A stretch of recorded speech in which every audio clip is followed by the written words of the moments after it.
yang mikrokosmos, makrokosmos, dan kata. Nah, harmoni inilah saya rasa yang sangat perlu kita lakukan. Betul, Ibu Bapak, jangan lupa ya, Nabi Muhammad itu konteksnya dia nyampe dulu, baru bikin ritualnya gitu.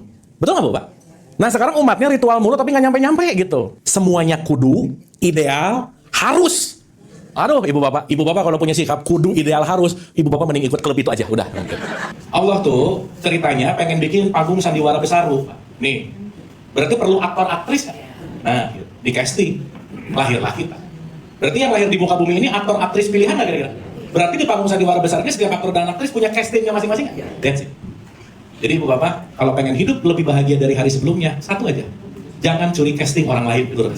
Surga dan neraka bukan konteksnya geografis, tetapi konteks dalam wilayah jiwa kita lagi ada di level mana. Anyway, di Quran, Ibu Bapak, saya selalu ulang-ulang, nggak pernah ada menyebutkan kata surga. Nggak ada, Bu Bapak. Yang ada adalah jannah. Neraka ada 8 level, surga ada 7 level. 11 level. Ini totalnya 17 gitu. Supaya at least Ibu Bapak begitu tiap hari ngerti, aku lagi di fasilitas setan, lagi di neraka, atau lagi di surga gitu kira-kira. Saat Ibu Bapak lagi ada dalam perasaan shame, malu, tidak berharga, merasa aku ini apa, minder, itu lagi ada di neraka paling kerak yang namanya jahanam. Ah, aku tuh nggak ada harganya. Nothing. Unworthy. Itu Ibu Bapak maaf ya, ketika seorang anak selalu dikasih program sama orang tuanya, kamu apa sih, kamu apa sih, dia lagi ngasih program shame di level yang paling bawah, Ibu Bapak. Dan orang-orang di level shame paling bawah itu banyak banget menolak hidup. Maaf ya Ibu Bapak ya, kelamaan di level 1 itu bisa pop up pikiran, kayaknya mendingan mati aja deh. Kalau Ibu Bapak lagi di neraka, sebisa mungkin diam dan jangan mengambil keputusan. Dari sini ke atas ini wilayah wifi kencengnya Tuhan bisa kita akses, Bu. Jadi dari titik tengah ke bawah, ini nanti disebut wilayah neraka. Wilayah apa? Dari titik tengah ke atas, ini disebut wilayah surga.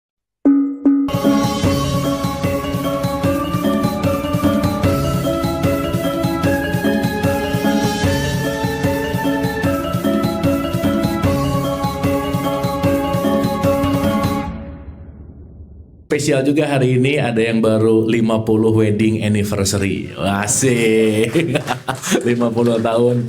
Mas ya Bu ya, luar biasa. Wah, ini nanti harus pitch nih ya. Kesan-kesan 50 tahun pernikahan kayak gimana gitu. Tuh saya mungkin 30 tahun ke depan, Bu. Itu juga nggak tahu ya. Wah, luar biasa. Alhamdulillah, sebelum kita mulai, kita hening dulu, kita doa sebentar, kita santai dan rileks, senantiasa hadir utuh di sini saat ini. Al-Fatihah. Auzubillahi minasyaitonirrajim. Bismillahirrahmanirrahim. Alhamdulillahirabbil alamin arrahmanirrahim maliki yaumiddin. Iyyaka na'budu wa iyyaka nasta'in ihdinas siratal mustaqim. Siratal ladzina an'amta 'alaihim ghairil maghdubi 'alaihim waladdallin. Allahumma arini al-asya kamahiyya. Amin, amin ya Allah ya Rabbal alamin. Hatur nuhun, terima kasih senantiasa sudah hadir utuh di sini saat ini. Seperti biasa weekend ya, minggu kali ini hari Minggu, mingguan kita belajar bareng lagi Ibu dan Bapak. Intinya silaturahim, silah itu jalan, rahim itu adalah welas asih yang senantiasa terus dijaga ya, welas asih kita kaitan dari bukan hanya kita yang sebagai menjaga, tapi the generation gitu. Nggak pernah bosan ya meskipun udah ulang-ulang. Ini saya bukan mau menceramahi, bukan mau mentausiahi, bukan mau mengajari gitu. Ini bukan pengajian sih ya sebenarnya, karena kan pengajian rata-rata ceramah gitu ya. Tapi ini kita sebetulnya forum kontemplasi bersama, forum belajar bersama, yang mudah-mudahan bukan hanya dapat knowledge atau pengetahuan, tetapi konteksnya adalah bagaimana kita bisa teraplikasi dari semua pengetahuan, karena pengetahuan yang tidak teraplikasi maka tidak akan merubah kondisi hidup gitu, karena poinnya adalah merubah kebiasaan, merubah sudut pandang, merubah pola pikir dan seterusnya gitu. Nah, mudah-mudahan setelah kajian ini diulang-ulang ada sesuatu yang lebih baik, lebih bisa selaras dengan kehidupan, dan yang paling pasti Ibu Bapak lebih sehat dan bahagia, itu yang paling penting. Oke Ibu Bapak, kira-kira dari kajian-kajian kita ada yang bermanfaat gitu Ibu Bapak? Yang teraplikasi lebih baik, ada gitu ya kira-kira ya? Alhamdulillah, dan semoga itu terus kita aplikasikan dalam akhlak dan perilaku kita dalam keseharian gitu. Nah, hari ini mungkin saya mau bicara dalam konteks nanti di tengah-tengah ada discussion seperti biasa, kita open to discuss. Hari ini mungkin kita akan berbicara tentang terhubung kepada Allah gitu. Karena terhubung kepada Allah itu kalau dalam di tradisi Islam itu kan sering disebut dengan kata-kata yang namanya sholat gitu. Sholat itu adalah mengingat, terhubung, tetapi yang menarik adalah saat terhubung itu yang terhubung apanya, yang konteksnya adalah bagaimana kita mau terhubung kalau kita nggak tahu terhubungnya kemana, di mana, sehingga kalau pinjam dari bahasanya Nabi Muhammad itu, saya mau mengawali begini, Ibu dan Bapak. Awaludin, awal kamu din itu sering diartikan agama, padahal artinya tuh tunduk sebetulnya. Itu sering disebut dengan kata-kata ma'rifat, dan ini nanti ujung-ujungnya Allah gitu. Jadi awal ketertundukan setelah kamu kenal dengan Allah itu sendiri gitu. Sehingga kenapa sih ma'rifatullah ini dijadikan sebagai basic fundamental yang Nabi Muhammad selalu ulang-ulang? Karena kalau kita nggak kenal kepada siapa kita mengabdi, ya kita nggak tahu tujuan kita mau kemana, itu intinya. Makanya kenapa dalam tradisi Islam, pertama dalam proses Islam itu selalu aku bersaksi. Berarti kalau bersaksi itu kan menyaksikan. Berarti kalau menyaksikan itu kan harusnya kenal, tahu, dan familiar gitu. Sehingga banyak orang yang sholat itu akhirnya jadi nggak khusyuk, Ibu Bapak. Allahu Akbar, rakaat 2, rakaat 3 ya gitu. Suka ada yang gitu nggak Bu Pak? Ya. Yang lebih bahaya lagi, Allahu Akbar, ini zuhur apa asar ya? Wah itu lebih bahaya. Oh nggak gitu ya. Ini zuhur apa asar bisa lupa gitu. Nah kenapa? Karena bersaksi ini menjadi pondasi untuk terhubung atau yang disebut dengan yang namanya sholat gitu intinya. Sehingga sekarang kalau dalam tradisi di Indonesia gitu ya, sholat itu udah menjadi sebuah hanya gerakan yang dilakukan 5 kali diulang-ulang, dan ini sebetulnya bicara dalam konteks yang namanya ritual gitu intinya. Nah sore hari ini mungkin kita agak lebih dalam bahas ini supaya nanti kita bisa mengerti terhubung ke Allah tuh kemana sih gitu, bagaimana sih. Dan nanti kita akan ngerti bahwa ujung-ujungnya kita akan bicara tentang konteks yang namanya khusyuk. Karena nanti khusyuk ini sangat dibutuhkan. Dan khusyuk itu bukan hanya di yang 5 kali sehari, tapi khusyuk di dalam kehidupan. Sehingga nanti kalau keterhubungan itu dijaga, nah itu tadi, kita bisa konteksnya disebut innalillahi wa inna ilaihi rojiun. Nah, waktu dengar innalillahi wa inna ilaihi rajiun, mohon Ibu Bapak langsung jangan mikir mati gitu Ibu Bapak. Jangan ya. Bukan itu poinnya. Nah, contoh ya, saya ulang dulu. Kita pemanasan dulu dikit boleh ya? Boleh Ibu Bapak? Boleh ya? Oke, kita hari ini pokoknya lebih banyak rasa-rasa gitu ya. Supaya kita bisa dapat banget. Bismillah ya. Contoh, saya kasih contoh. Ada kata-kata innalillahi wa inna ilaihi rajiun. Betul? Secara pandangan umum ini selalu diartikan semua berasal dari Allah dan akan kembali ke Allah. Betul nggak? Oke. Habis gitu rata-rata mikir kembalinya tuh entah kapan nanti gitu. Betul nggak? Rata-rata nanti nunggu mati baru pulang gitu kira-kira. Betul Bu Pak? Oke. Sekarang pertanyaannya, kembali ke Allah perlu mati dulu nggak? Hah? Kok diam-diam gini Ibu Bapak? Ini kan ngomongin innalillahi nggak ada urusan lepasin dulu mati apa lepasin dulu gitu ya. Karena emang rata-rata dengar kata mati itu langsung takut sih. Karena ya memang dinarasikan mati itu sesuatu yang tidak menyenangkan dan seterusnya. Ya it's okay lah gitu. Cuman pertanyaan saya begini. Allah itu sesuatu yang dekat atau sesuatu yang jauh? Dekat atau dekat banget? Berarti kita ini mau kembali kepada sesuatu yang dekat. Berarti kalau mau kembali kepada sesuatu yang dekat, kaitan kembali ini sebetulnya nggak ada kaitannya sama ruang, jarak, waktu, nanti. Betul nggak Bu Pak? Makanya kita disuruh kembali ke Allah ini bukan konteksnya nanti suatu antah berantah, karena mungkin ada paradigma bahwa Allah itu sosok gede entah gimana, sosok simbol entah gimana, yang akhirnya seakan-akan menuju ke Allah itu adalah menuju ke suatu tempat, ke area, ke suatu geografis gitu intinya. Padahal sifat Allah itu maha meliputi. Betul? Di mana saja kamu berada, sangat dekat. Berarti sebetulnya kita lagi mau kembali ke sesuatu yang dekat itu nggak kira-kira? Iya, nunggu nanti nggak kira-kira? Nggak usah. Jadi mau kapan ibu bapak? Jadi lemes gini. Ini kan sekarang kalau ada kata-kata dipanggil Allah, mindsetnya tuh jadi mati gitu. Nggak, bukan. Nah, jadi poin yang akan kita bahas hari ini adalah gimana sih terhubung sama Allah, gimana konteks keterhubungan itu terjadi, dan how to-nya kita akan pelajari hari ini gitu. Supaya nggak usah nunggu nanti, karena kenapa? Allah itu selalu nunggu kapanpun dan dimanapun, intinya kalau kitanya mau Allah siap gitu kira-kira. Makanya aku sesuai persangkaan hambaku. Jadi kalau ada orang menganggap Allah itu maha hukum, maha jahat, jadi jahat gitu kira-kira. Tapi kalau ada orang menganggap Allah itu welas asih, ya jadi begitu juga gitu intinya. Oke, ibu bapak? Sip ya? Nah, sekarang kita mau bicara dulu dalam konteks, kalau dia adalah paling dekat dengan kita, dan yang paling dekat dengan diri kita ini adalah sebetulnya diri. Ini kan diri yang paling dekat sama kita. Tiap hari bareng nggak kira-kira? Iya. Berarti kalau nanti kita mengerti di surat 32 ayat 9 apalagi dikatakan aku tiupkan bagianku ada di dalam dirimu. Berarti ilaihi rojiun secara sederhana kembali kepada dirimu yang paling esensi.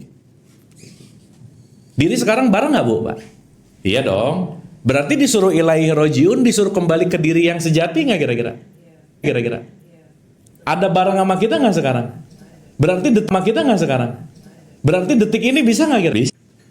Cuman gimana mau kembali kepada diri yang sejati kalau kita tidak mengenal diri? Makanya kenapa pelajaran paling panjang dalam hidup itu adalah jangan pernah lelah untuk terus-menerus mengenal diri. Dan orang yang sulit mengenal diri karena dia terlalu banyak menilai orang lain. Jadi kalau dunia luar eksternalnya selalu lebih penting daripada internalnya, dia lebih familiar dengan di luarnya, tapi dia asing dengan dirinya sendiri gitu. Jadi secara sederhana, perjalanan hidup dalam perspektif innalillahi wa inna ilaihi rojiun adalah perjalanan menembus kepada dirimu ke dalam, dan ke dalam, bukan ke sana gitu.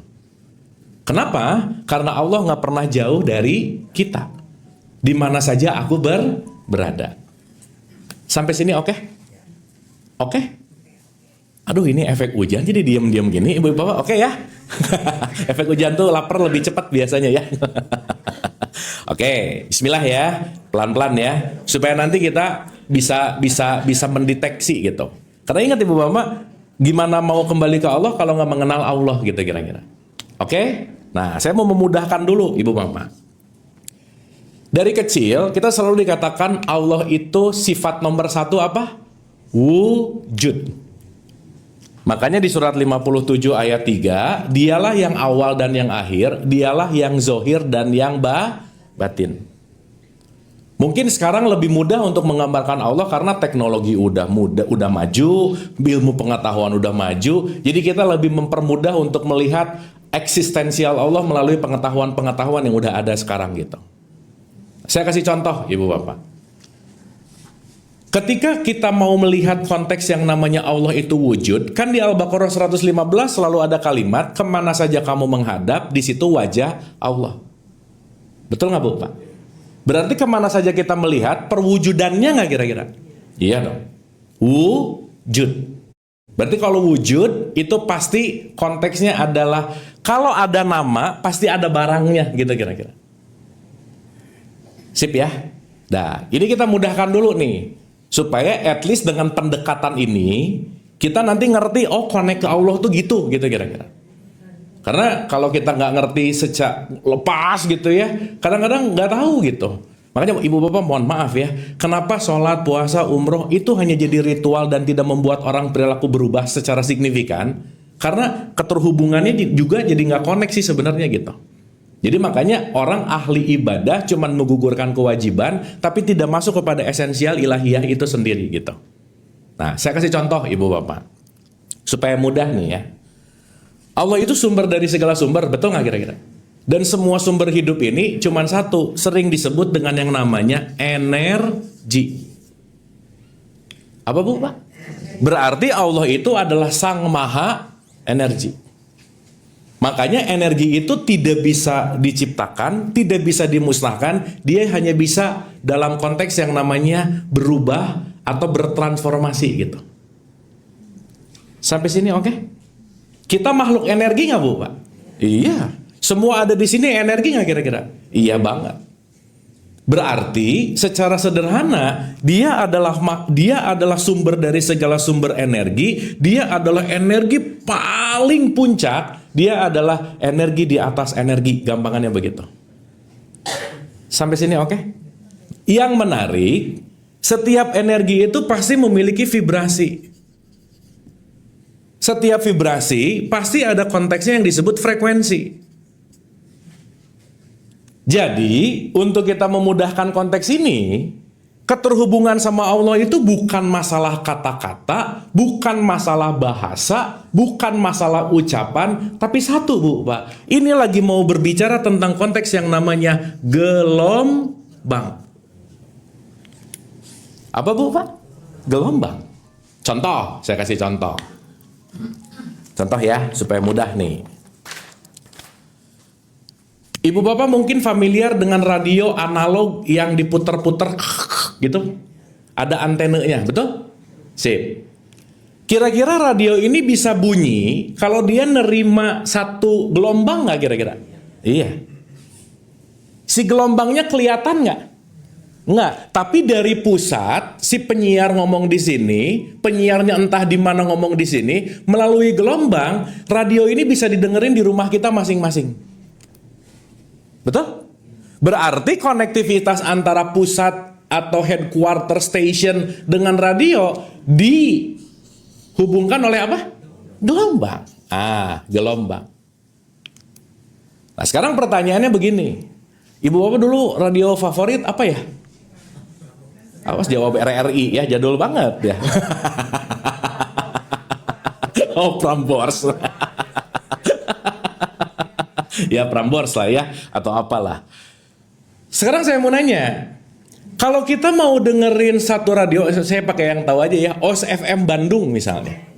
Nah, kan anak Bandung nih ceritanya. Dulu zaman saya, OS FM itu 103,0 FM. Ini radionya Kang Ganjar nih. Kalau saya mau dengerin OS FM, mungkin nggak gelombang saya ada di AM? Mungkin nggak? Nggak bisa. Gimana mau denger penyiar OS FM sementara mainnya di AM? Nggak nyambung. Paham ya? Nah ini nanti kita kaitkan. Gimana mau dengar suara-suara ilahiyah mainnya di frekuensi-frekuensi rendah gitu. Nah nanti kalau pakai bahasa Quran, frekuensi rendahnya Allah itu namanya setan bu. Apa bu pak? Jadi gelombang rendahnya Allah, AM-nya di sini, anggapan gampangnya itu namanya sayatin. Jauh banget dari gelombang ini gitu kira-kira. Maka kalau perilaku kita nggak jauh dengan sifat-sifat setan, yang muncul suara setan. Ibu pernah dengar atau bapak pernah lihat setan nggak kira-kira? Ih belum pernah. Nanti pulang ngaca bu.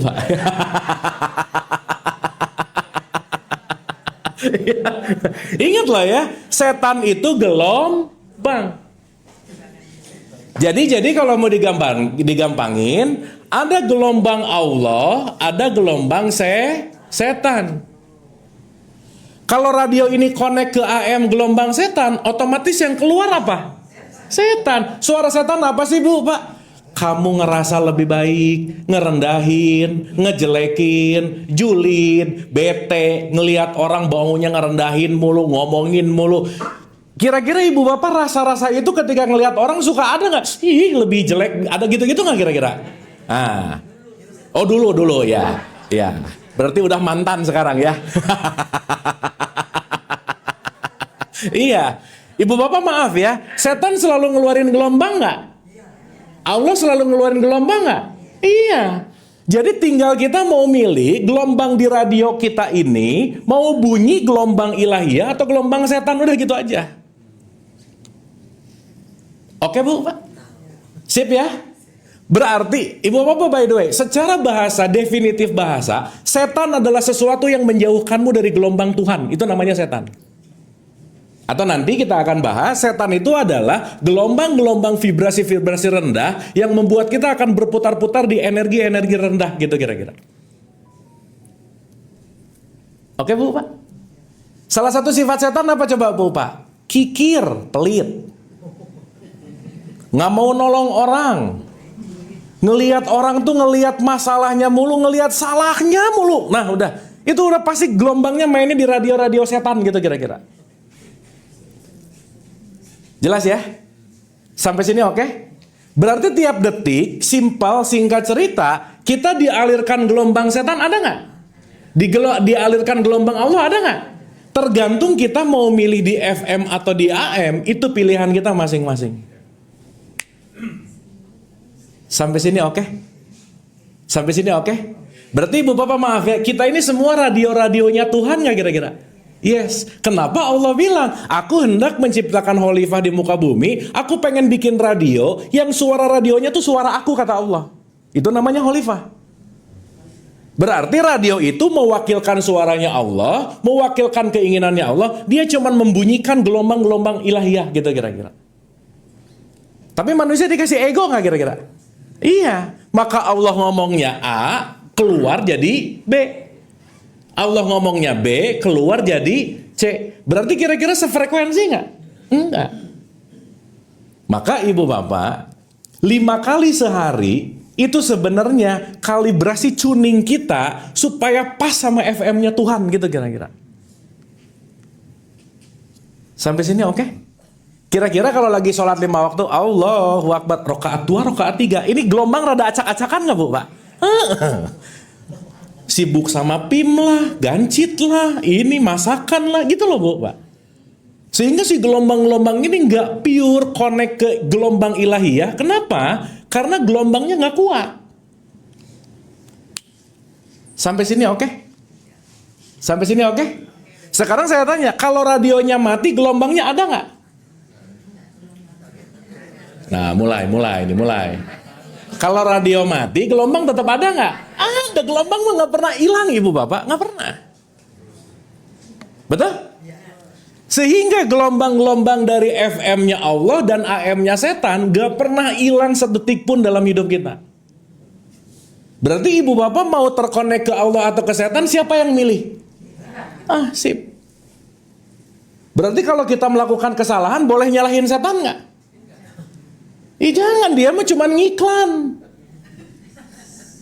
Yang ngerjainnya kita. Makanya Yuwas, Wisufi, Sudur, Rinas yang selalu bisik-bisik. Gitu nggak kira-kira? Iya, terutama di diskon, Bu. Iya, kalau lagi diskon, bisik, murah ya gitu. Iya, oke ya. Banyak mau nggak kira-kira? Iya sok ibu bapak. Makanya ibu bapak kalau mau ke mall, doanya cuma satu. A'udzubillahi minasyaitonirrajim. Lindungi dari bisikan-bisikan pengen. Kita punya keinginan nggak bu pak? Pasti dikomporin sama ini gitu. Ya nggak usah ngomong sih. Tapi sekarang mallnya ada di tangan masalahnya. Benar nggak? Scroll, check out. Scroll, check out. Gitu. Sampai sini dapat? Oke? Nah, nanti kita evaluasi tiap hari kita dengar radio yang mana yang paling sering. Udah gitu aja, Bu, Pak. Mana yang sering kita tuning ke gelombang tertentu, itu pasti mewakili ucapan-ucapan perilaku kita. Udah pasti gitu aja. Dan Ibu Bapak, kalau kita kurang peka, Suara Allah dan suara setan tipis banget, Bu. Tipis banget. Contoh. Kalau agak-agak di FM itu ngomong, kamu berbuat baik aja. Wah, ada. Misal, ngelihat orang lagi lapar, sinyal Allah ada. Berbuat baik. Ngasih. Sah. Udah ngasih. Selesai, pergi ketemu temennya. Yang di bawah bunyi. Ceritain sama temennya dong gitu. Begitu cerita temennya, gua tadi nolong, kalau bukan gua mati itu gitu. Digoda sama setan. Padahal tadi berbuat baik ya kira-kira. Ya jadi ini nyala terus, Bu. Makanya kenapa kalau dalam perspektif Quran kita perlu yang namanya furqan. Furqan itu artinya apa? Pembeda mana gelombang ilahiyah dan mana gelombang setan gitu kira. Sampai sini oke, Bu, Pak? Oke nggak ini? Sip. Nah, jadi ini dua gelombang itu kayak wifi, Bu, Pak. Contoh. Kalau di ruangan ini ada wifi, seruangan ini dapat sinyalnya nggak kira-kira? Dapat? Oke. Berarti di sini ada nggak? Di sini, dimanapun ruangan ini nggak mungkin nggak ada sinyal, karena kenapa? Kita dilimpahi oleh sinyal yang kita nggak lihat. Betul? Berarti boleh nggak saya ngomong, kemana saja aku ada melihat sinyalnya wifi. Boleh begitu nggak kira-kira? Sip. Nah sekarang kebayang, Allah ini big wifi-nya semesta, ada di mana-mana, tidak ada blank spot gelombang dimanapun untuk terkoneksi sama Tuhan. Pertanyaan saya, wifi-nya ada nggak? Ada. Device-nya ada nggak? Cuman nggak connect gitu. Kenapa coba, Bu, Pak? Nggak tahu passwordnya. Betul nggak? Sehingga gelombang ilahiyah di mana-mana ada nggak? Jadi make sense ya kalau ada kata-kata, aku bersama kamu di mana saja kamu. Gelombangku ada terus, cuman kamunya aja nggak mau connect ke aku gitu. Betul? Oke? Berarti yang berkehendak untuk connect Allah atau kita? Kita. Jadi ibu bapak, gak ada blank spot bagi Tuhan. Sejauh-jauh kita pergi, gak akan ada lebih jauh daripada siapapun konteksnya Allah itu sendiri. Kenapa? Karena dia meliputi segala sesuatu. Sinyalnya di mana-mana. Cuman kita mau connect atau enggak. That's it gitu. Oke, Bu, Pak? Sip. Jadi Allah dekat apa jauh? Dekat. Sekarang ngomong dekat, agak-agak ngerti nggak konteks dekatnya? Sinyalnya ada mulu. Jadi kebayang nggak ibu bapak ya? Ini ada orang dikasih sinyal terus nih, tapi orangnya nggak nge sama sinyal, nggak connect sama sinyal. Connect nggak sama wifi-nya? Enggak. Berarti yang membuat connect bukan tempat, bukan letak geografisnya, tetapi sadar atau tidak gitu kira-kira. Sinyalnya Allah di depan Ka'bah sama di Pondok Indah lebih kencang mana, Bu, Pak? Jadi doa di depan Ka'bah sama doa di sini mana yang dikabul? Masa Tuhan nongkrong di Ka'bah? Diam di situ gitu. Betul nggak? Iya katanya.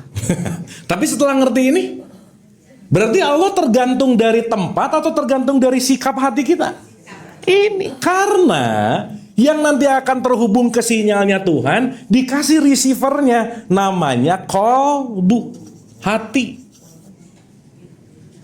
Tapi bukan hati liver, bukan ya. Ini nih, nanti kita ngerti. Oke, Bu, Pak? Itulah kenapa ibu bapak maaf ya, doa bukan kata-katanya tapi ininya nih. Jadi kalau orang doamu kata-katanya bagus tapi hatinya penuh takut, penuh cemas, penuh dengki, penuh iri, yang kejadian bukan kata bagusnya tapi apa yang dia rasakan dalam hatinya. Makanya we attract not what we want. Kita bukan menghadirkan apa yang kita inginkan, tapi we attract what we are. Kita akan menghadirkan perasaan kita. Jadi kalau kita nanti ada main-main di level rendah terus, di level setan terus, mau nggak mau, suka nggak suka, yang hadir di situ terus. Kenapa? Semesta ini punya hukum tarik menarik. Jadi mau doa pakai bahasa Arab ya, satu juz Quran gitu, tapi ininya penuh kebencian, mainnya di AM-nya setan, yang datang setan juga gitu Bu. Sampai sini oke? Sip? Berarti dialog atau ngobrol atau koneksi sama Allah urusan kata-kata bukan? Bukan. Allah ngerti bahasa Indonesia nggak kira-kira? Ngerti bahasa Arab nggak kira-kira? Gitu.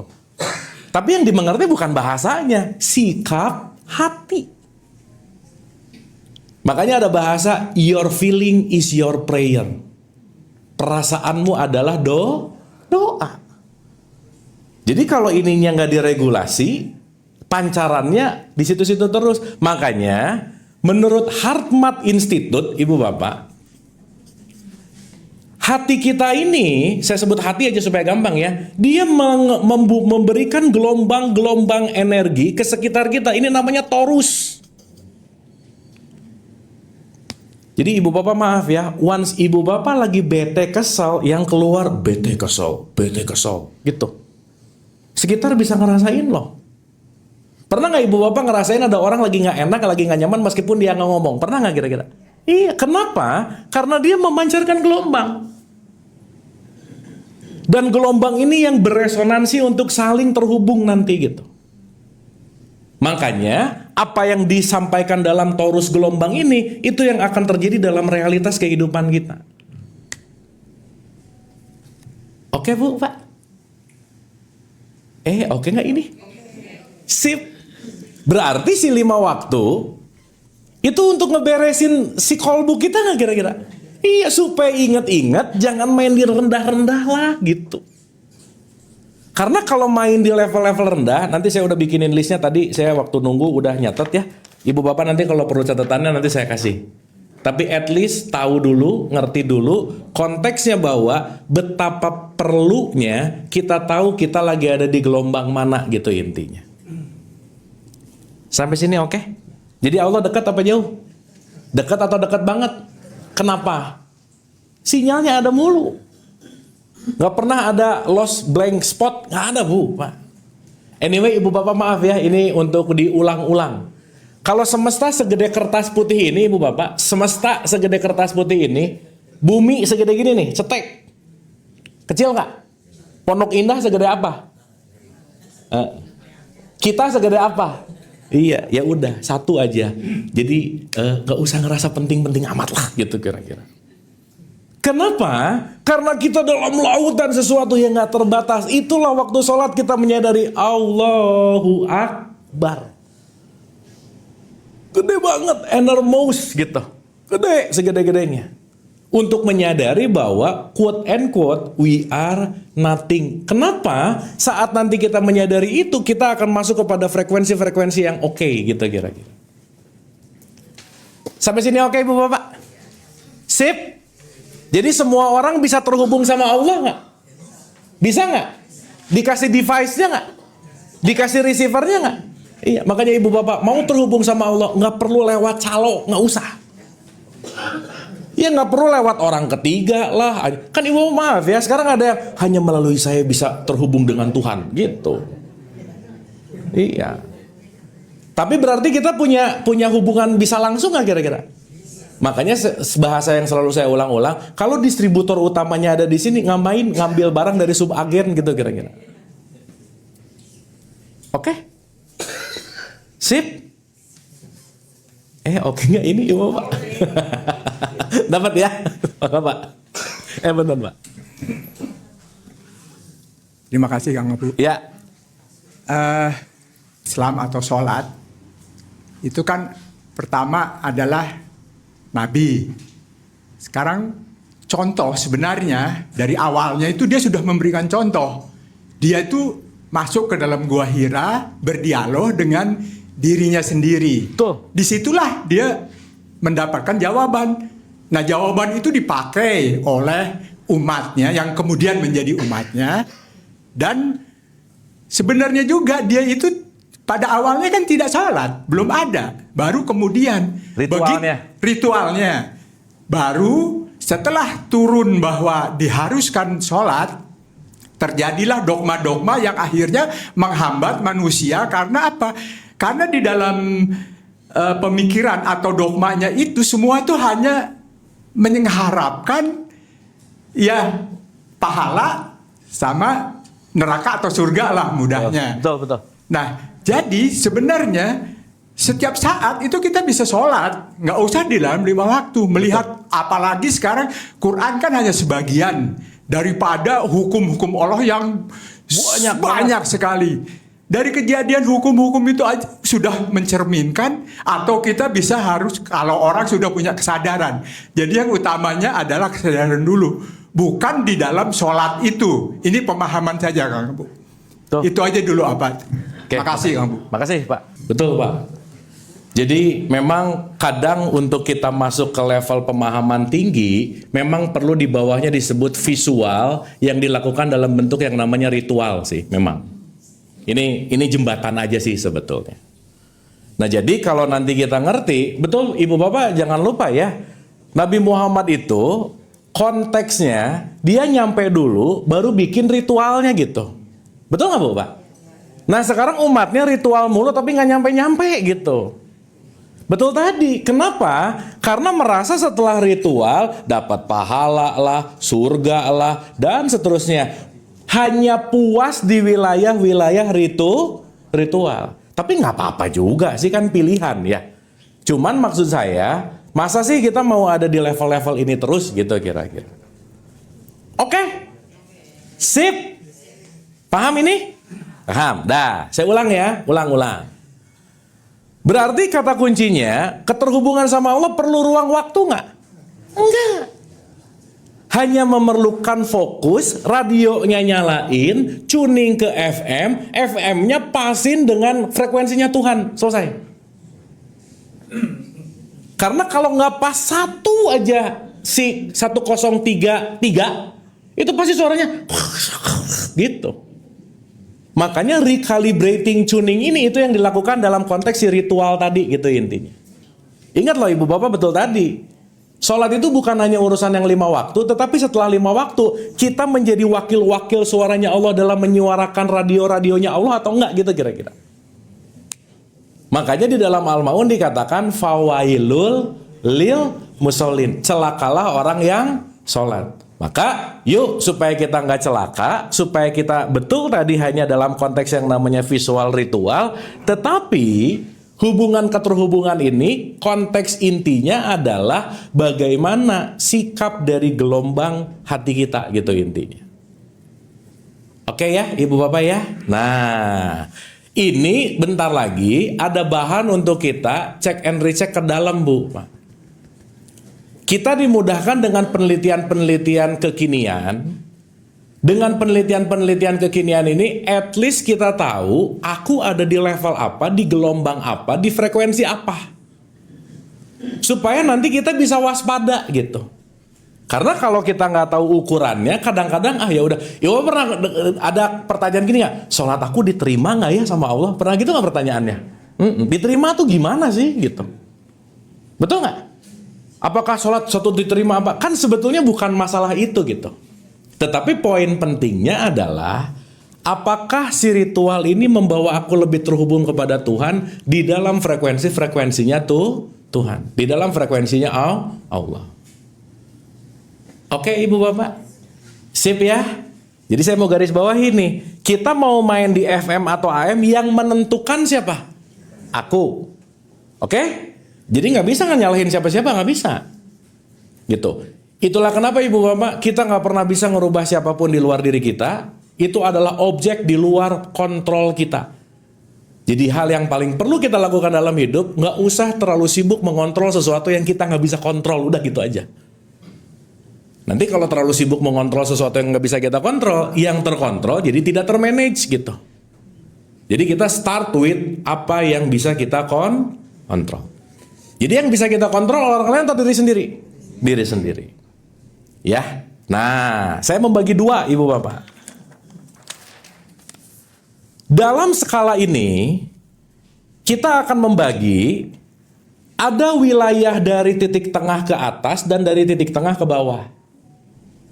Titik tengah ini adalah titik basic di mana level dari titik tengah ke bawah ini gelombang-gelombang setan gitu Bu Pak. Oke? Gelombang apa, Bu, Pak? Nah, jadi dari titik tengah ke bawah, ini nanti disebut wilayah neraka. Wilayah apa? Dari titik tengah ke atas, ini disebut wilayah surga. Kita udah bahas ulang-ulang ya. Surga dan neraka bukan konteksnya geografis, tetapi konteks dalam wilayah jiwa kita lagi ada di level mana gitu misalnya. Makanya Quran selalu mengulang-ulang dalam perumpamaan surga dan perumpamaan neraka both way. Kata kuncinya kita bawa dalam kekinian gitu kira-kira. Sip ya? Ya, yang next aja lah udah gitu. Tapi yang ingin saya garis bawahi adalah mari kita tarik ini dalam relevansi kekinian dan sekarang. Contoh. Anyway di Quran Ibu Bapak saya selalu ulang-ulang gak pernah ada menyebutkan kata surga. Gak ada Bu Pak. Yang ada adalah jannah. Ini neraka itu nar. Nar itu api itu frekuensi rendah bahasa gampangnya. Jannah itu something hidden bisa, kebun bisa, tapi poinnya adalah sesuatu yang terpupuk dan terawat dengan baik. Jadi kalau pakai literally bahasa, salah satu pemahaman yang simpel, jannah itu artinya kebun. Apa Bu Pak? Jadi kalau Ibu Bapak datang ke pengantin manten, suka ada kata-kata til jannah, berarti mau kemana mereka?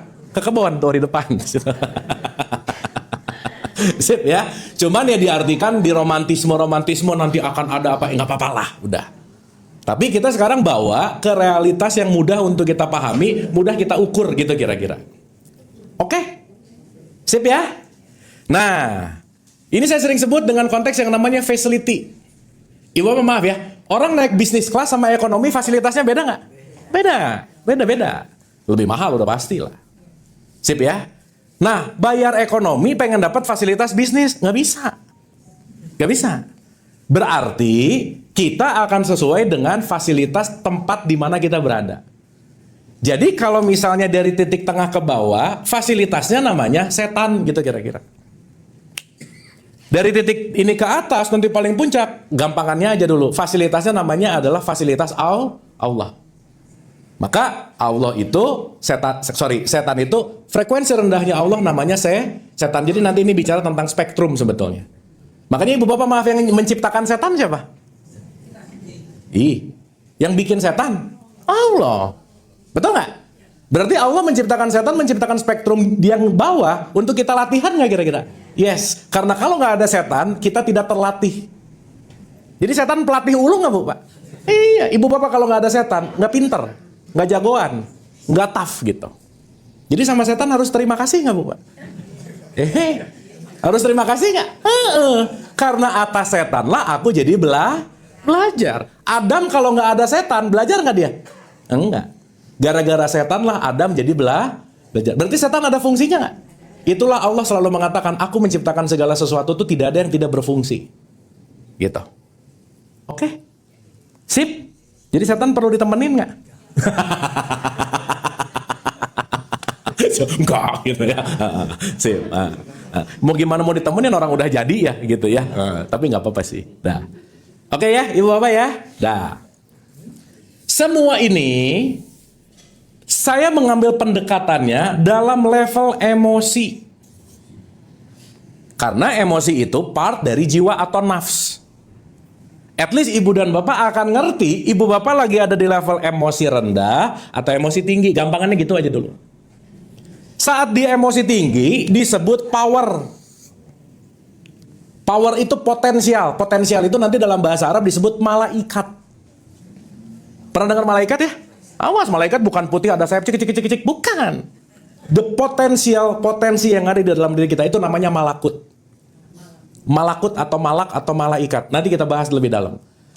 Di level bawah namanya force. Force itu adalah bukan membangkitkan, tapi dalam tanda petik menyedot atau merendahkan atau menjauhkan. Ini namanya jadi setan. Jadi setan dan malaikat sebetulnya dua-duanya adalah fasilitas. Terserah nanti mau pakai fasilitas yang mana, pilihan kita masing-masing gitu. Oke? Oke Ibu Bapak? Sip. Ini belum mulai nih. Oke ya? Dah. Jadi dari titik sini ke bawah disebut neraka, Udah neraka, level paling kerak nomor 1 lagi. Jadi ini nanti saya sebut level 1, 2, 3, 4, 5, 6, 7, 8. Jadi neraka ada 8 level, surga ada 7 level. 11 level. Ini totalnya 17 gitu. Ini untuk gampangannya aja dulu. Supaya at least ibu bapak begitu tiap hari ngerti aku lagi di fasilitas setan, lagi di neraka, atau lagi di surga gitu kira-kira. Oke? Dan setiap orang berbolak-balik dari atas bawah, bawah atas bawah, bawah atas, berbolak-balik. Tapi at least kita tahu kita sekarang lagi di zona mana. Karena kalau nggak tahu lagi di zona mana, nggak bisa bedain ini Allah atau setan, pokoknya dikerjain aja. Makanya kita perlu hening 5 kali sehari 5 kali di tradisi Islam. Supaya nanti bisa ngebedain ini ada di mana gitu. Oke ibu bapak, saya mau mulai dari hal yang paling bahaya, hal yang paling danger, hal yang paling dihindari. Nomor 1 ibu bapak. Saat ibu bapak lagi ada dalam perasaan shame, malu, tidak berharga, merasa aku ini apa, minder, itu lagi ada di neraka paling kerak yang namanya jahanam, gitu kira-kira. Aku tuh nggak ada harganya, nothing, unworthy. Itu ibu bapak maaf ya, ketika seorang anak selalu dikasih program sama orang tuanya, kamu apa sih, kamu apa sih, dia lagi ngasih program shame di level yang paling bawah ibu bapak. Dan orang-orang di level shame paling bawah itu banyak banget menolak hidup. Maaf ya ibu bapak ya, kelamaan di level 1 itu bisa pop up pikiran, kayaknya mendingan mati aja deh gitu. Orang-orang suicide attempt, percobaan bunuh diri, itu banyak di level di sini bu. Udah ngerasa bahwa hidupnya nggak berharga, saya nggak ada harganya banget, di orang tua nggak ada harganya, di lingkungan nggak ada harganya, useless, sampah, mendingan aku menyelesaikan hidupku aja. Di sini terjadi ini. Itu level paling kerak, level paling bawah, level yang sangat perlu tingkat alert tinggi. Dan sorry to say, setiap orang bisa mengakses ini kapanpun dan dimanapun. Dan ibu bapak maaf ya, tidak ada satu orang pun yang kebal terhadap sakit mental. Nggak ada bu. Karena kenapa? 1-17 ini semua tamu. Datang, kalau dikasih makan, stay. Karena perasaan emosi itu, easy come, easy go. Jadi kalau ada perasaan bahwa aku nggak berharga, aku nggak ada gunanya lagi, lebih baik aku nggak ada aja, itu udah di level neraka, setan paling basic nomor 1, jahanam aja udah. Jadi ibu bapak maaf ya, kalau dirinya aja nggak ngerasa berharga, gimana mau connect di level Tuhan gitu kira-kira. Oke ibu bapak, sip ya. Dan biasanya orang yang tidak menghargai dirinya, dia haus validasi untuk dihargai orang lain gitu kira-kira. Pertanyaan besarnya, siapa yang akan menghargai kita kalau kita tidak menghargai diri sendiri? Kalau nunggu omongan netizen ibu bapak, nggak ada beresnya aja udah. Omongan orang lain mah nggak ada beresnya aja udah. Ada aja. Jadi kalau kira-kira ada omongan jelek lu apalah, kepikiran banget, udahlah ibu bapak, itu adalah noise dari luar dan setiap orang hanya mengeluarkan pendapat di dalam dirinya, titik. Oke bu, pak, sip ya.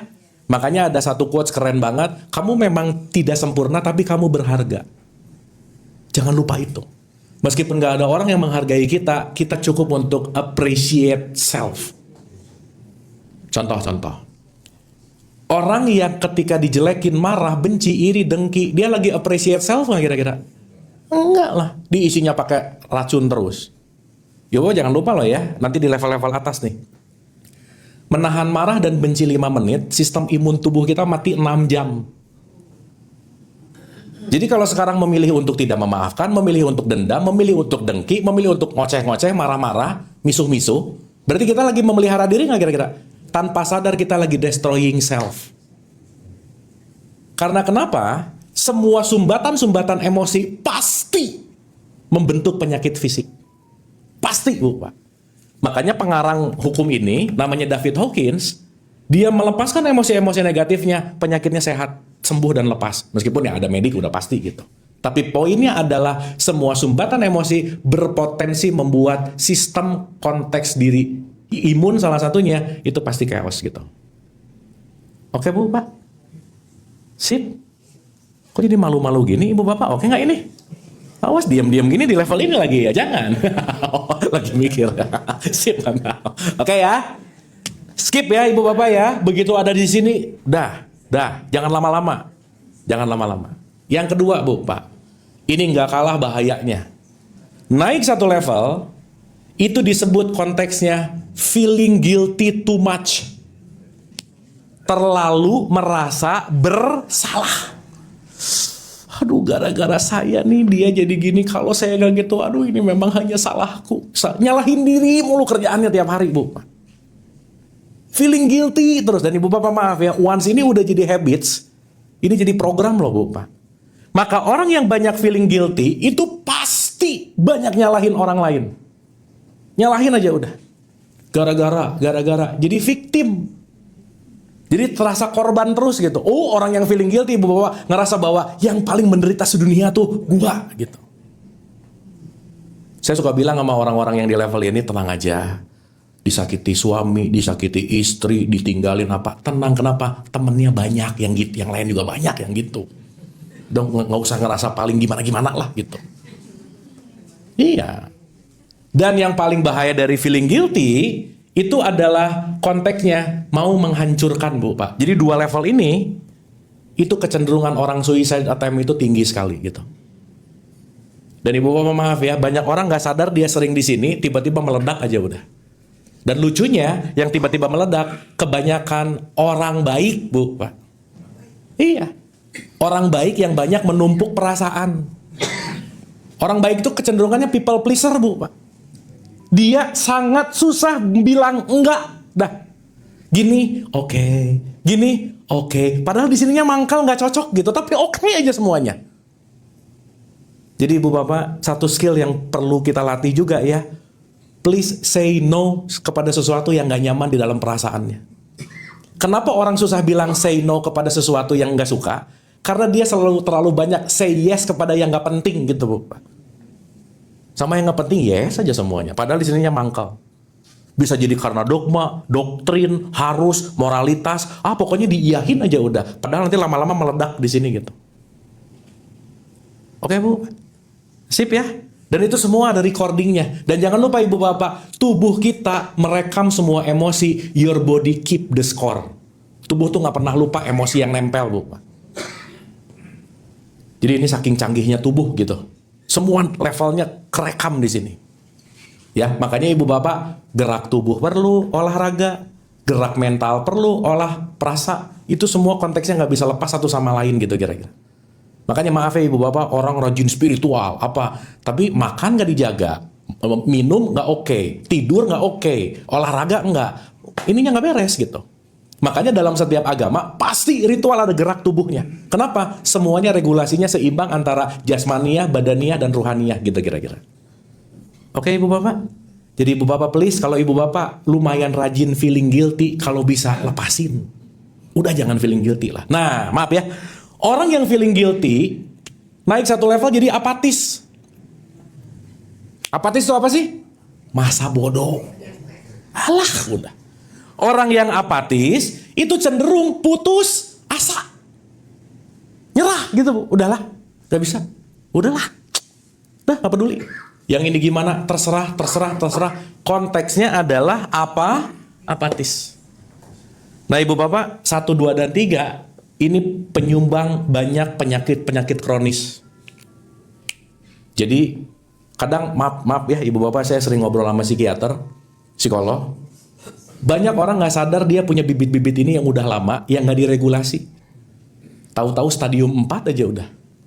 Kenapa? Ini nih, kalau nggak shame, guilt, apati.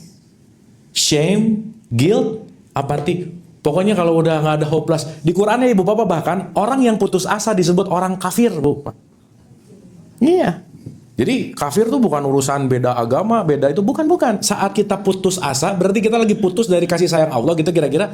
Disebut orang-orang yang tercover, tertutup gitu kira-kira. Nah, Ibu Bapak, Ini zona jahanam 1, 2, 3. Kalau mampir, kalau bisa jangan lama-lama. Iya. Begitu ada guilt, udah sebentar lepas aja. Lepas aja. Jangan betah gitu. Apalagi menahun, aduh Bu Pak, kalau udah menahun kebiasaan, aduh Bu Pak, udah aja. Sip ya. Jadi saya juga selalu mengencourage, maaf ya Ibu Bapak ya, masyarakat kita itu memang kadang-kadang nggak terlalu aware sama jiwanya, maka kadang-kadang dia perlu bantuan profesional, tapi gengsi dan takut dan nggak mau disebut orang gila gitu Bu Pak. Jadi saya selalu bilang, kalau memang butuh, hubungi profesional. Jangan ke dukun gitu. Ini sakit jiwa datang ke dukun, nggak nyambung atuh ya. Ibu Bapak kalau ban bocor ke tambal ban ke apotek. Iya ke tambal ban. Memang masyarakat kita semua rasional kecuali kesehatan sih. Sakit jiwa datang ke dukun nggak nyambung. Ya tapi nggak apa-apa sih. Ya udah aja. Ya. Nah. Oke ini, sip. Ini potensi-potensi ini ada nggak dalam diri kita? Ada, Bu, Pak. Ada. Tolong ditelaah. Dan sekali lagi, ini tidak melihat kalangan apapun. Kalau lagi bertamu, that's it, Bu, Pak. Udah, Bu, Pak. Mau gimana juga. Kalau dia lagi namu, wah udah aja. Ya, nanti ada tips and tricksnya kalau lagi mereka bertamu gimana gitu kira-kira. Ya, nanti ada tips and tricksnya. Nah, ini lumayan aman, Bu, Pak. Lumayan. Tapi masih zona kuning sih. Ini zona merah, ini kuning nih. Nah, yang berikutnya, kalau udah yang namanya super sad, sedih, sesedih-sedihnya. Biasanya sedih mendalam ini banyak penyesalan masa lalu dan udah pasti nggak bahagia. Hidupnya di dulu mulu. Aduh Kak dulu ya, dulu terus Bu Pak. Jadi selalu dulu ya. Dan biasanya kesedihan-kesedihan yang mendalam ini salah satunya diakibatkan oleh kehilangan orang-orang terdekat. Orang kehilangan orang terdekat sedih udah pasti lah. Tetapi jangan berlarut-larut. Saya mungkin pernah cerita di sini. Saya pernah diundang sama tahlilan 1000 hari, Ibu Bapak. Waktu 1000 hari kan doa udah. Si istri yang ditinggalin suaminya tuh 1000 hari masih masih gitu sampai anaknya, aduh nggak tahu harus gimana lagi nih ibu tiap hari dari semenjak papa nggak ada gini terus sampai ini hari ke 1000 gitu. 1000 hari gitu. 1000 hari berarti berapa lama ya? Lumayan ya Ibu Bapak. 365 kali anggap 3 tahun gitu. Nah, ternyata yang membuat dia seperti itu apa coba Bu Pak? Narasi keyakinan yang dia dengar bahwa aduh aku tuh selama Bapak hidup tuh belum bisa membahagiakan, belum bisa ini, belum bisa itu. Tuh saya nanya, Bu emang yang bisa bikin bahagia siapa? Pelan-pelan gini Bu, iya ya. Terus saya mulai masuk nih. Bu kalau meninggal pasti nggak? Pasti. Kalau pasti udah pulang nggak? Pulang. Kalau pulang udah selesai nggak tugasnya? Udah. Berarti kalau orang tugasnya selesai, kayak mati itu bel pulang sekolah. Ibu waktu dulu bel pulang seneng atau sedih? Seneng. Ya. Berarti kalau mati bel pulang seneng nggak? Iya ya. Nah Ibu Bapak, maaf ya. Level-level di bawah ini, salah satu yang membentuknya adalah kekurangan pengetahuan. Pengetahuan knowledge. Cuman masyarakat kita kadang-kadang apa coba Bapak? Aduh kayaknya kamu kurang iman deh. Gitu Bapak, iman mulu. Padahal boleh jadi kurang pengetahuan, kurang pemahaman, terlalu percaya sama narasi-narasi yang gak jelas gitu kira-kira. Sampai gini loh coba. Aduh nanti abis mati di akhirat ketemu Bapak lagi gak? Ya gak tahu atuh Bu, kan itu mah nanti aja lah gitu. Harus dipikirin sekarang sih gitu. Iya ya gitu. Gitu loh Bu Pak. Yang akhirnya Ini tuh yang nulis namanya David Hawkins ya. Hawkins tuh bilang gini, kalau kita semua punya sedih yang mendalam, please batasi sedihnya dengan komitmen sama diri sendiri. Misal, kapan ada yang paling dekat meninggal lah, pokoknya sedih aja. Ibu Bapak, deal sama dirinya, aku mau sedih 3 bulan, sok 3 bulan sedih silakan. Tapi abis itu bounce back. Ini udah 3 tahun karena nggak punya itu. Tapi alhamdulillah Ibu Bapak ini singkat cerita ya si ibu ini. Cok Bu, ibu mau sedih berapa lama lagi? Ibu mau berapa lama lagi menyiksa diri dengan nangis-nangis apa? Ya aku mau 3 bulan lagi. Sebulan berikutnya udah happy lagi Bu. Kenapa? Dia mampu letting go namanya.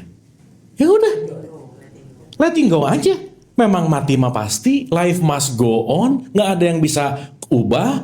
Yang kita sibuk sekarang bagaimana apa yang aku bisa kontrol. Urusan nanti ketemu di akhirat lah, apa nggak bisa kita kontrol, ngapain sibuk? Berarti di situ ada changing paradigm, betul nggak Bu? Sorry to say, orang sangat sulit changing paradigm kalau nggak kebuka pengetahuannya. Apalagi disusupi sama dogma doktrin narasi-narasi yang dijadikan keyakinan. Ah udah selesai aja Bu. Selesai aja udah. Oke Ibu Bapak. Ini ngomongin sedih jadi sedih gini jawabannya oke nggak ini? Oke ya, kalau ada sedih-sedih, time limit 5 bulan, 3 bulan, terserah lah. Tapi komitmen. Oke? Nah, jadi kalau sedih mainnya di pas, depresi biasanya. Ibu Bapak jangan lupa ya, masa lalu udah nggak ada. Masa lalu mah udah jadi memori, udah. Kita hanya hidup di sini saat. Makanya dirimu bukan masa lalumu, titik. Udah lewat. Lewat. Sip ya? Nah, yang berikutnya, kalau nomor 4 itu ke masa lalu, kalau nomor 5 justru ke masa depan, Bu, Pak. Aduh, nanti 30 tahun lagi Indonesia gimana? Ya elah. 30 tahun lagi. Indonesia ada Indonesia emas atau Indonesia cemas ya gitu misalnya. Alah, ya udahlah gitu. Tapi bukan berarti nggak punya planning, bukan. Bukan berarti nggak peduli masa depan, bukan. Tapi jangan hidup di masa depan gitu. Karena kita nggak bisa hidup di masa depan. Ingat ya Ibu Bapak, masa depan tuh ilusi. Cuman direkayasa oleh konteks yang namanya vision dari mentality kita yang membuat kita jadi anxiety di situ. Oke? Jadi Ibu Bapak once nanti takut, aduh nanti. Ingat, itu masa depan. Balik ke sini. Karena yang paling nyata dalam hidup hanya sekarang. Hujan udah lewat, nanti hujan lagi ya udah nanti aja. Duh, nanti hujan lagi nggak ya? Udah di sini aja dulu sekarang. Ngomong-ngomong Ibu Bapak, tadi saya ngomong dari jam 2:30-an, pikiran Ibu Bapak loncat depan belakang nggak kira-kira? Iya, pasti Bu. Kesini. Gitu nggak kira-kira? Yes.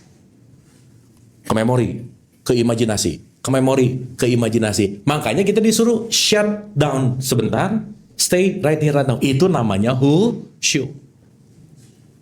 Jadi belajarlah hidup sekarang di sini saat ini. Karena di saat ini nggak ada masalah hidup Bu. Sok sekarang ada masalah nggak? Nggak ada. Pulang dari sini ada lagi nggak apa-apa. Nanti itu mah. Tapi yang penting sekarang udah gitu. Jadi masalah ada kalau dipikirin. Kalau nggak dipikirin, nggak. Contoh. Ibu Bapak maaf ya. Sekarang lagi marah, benci, bete, kesel gitu nggak? Enggak dong. Orang lagi happy, betul nggak? Tapi bukan berarti marah, benci, kesel, dengkinya hilang, bukan. Cuman lagi nggak dikasih power. Betul nggak? Dia lagi idle, lagi nunggu nih. Kapan nih gua datang nih, gua siap. Begitu nanti powernya ke situ, ngelihat yang beda baju apa dan lain, diuus langsung gitu. Sip ya?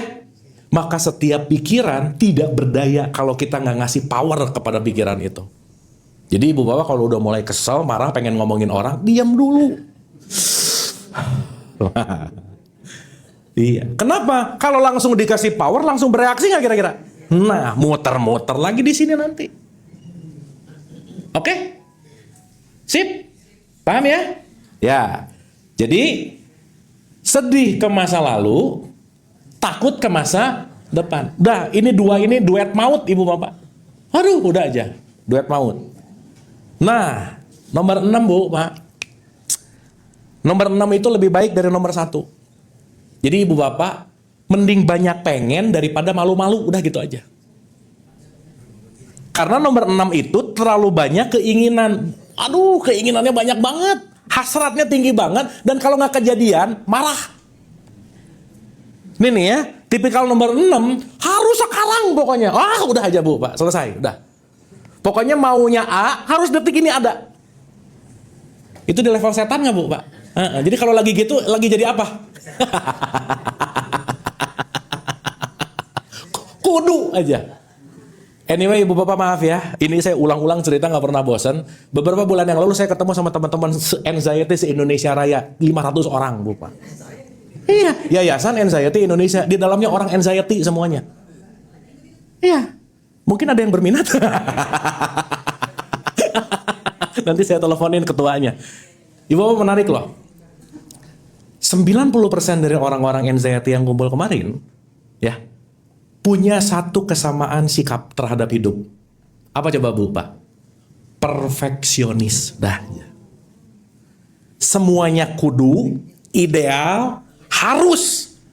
Aduh, Ibu Bapak kalau punya sikap kudu, ideal, harus, Ibu Bapak mending ikut klub itu aja, udah. Iya.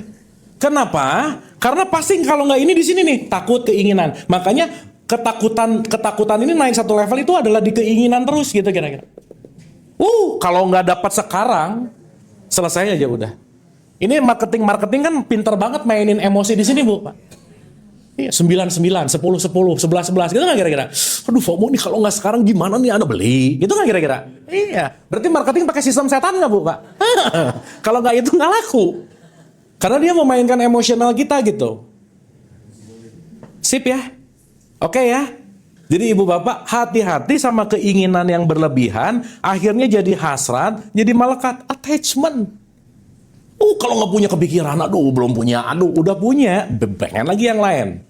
Diulang, udah ada semua, tetap aja mau ke undangan, nggak ada baju gitu misalnya, udah beres selesai gitu kira-kira. Ya, ini di sini gitu. Ini mah contoh ya. Ya, bapak-bapak senyum-senyum semua hehehe gitu ya. Ibu-ibu ya Pak ya.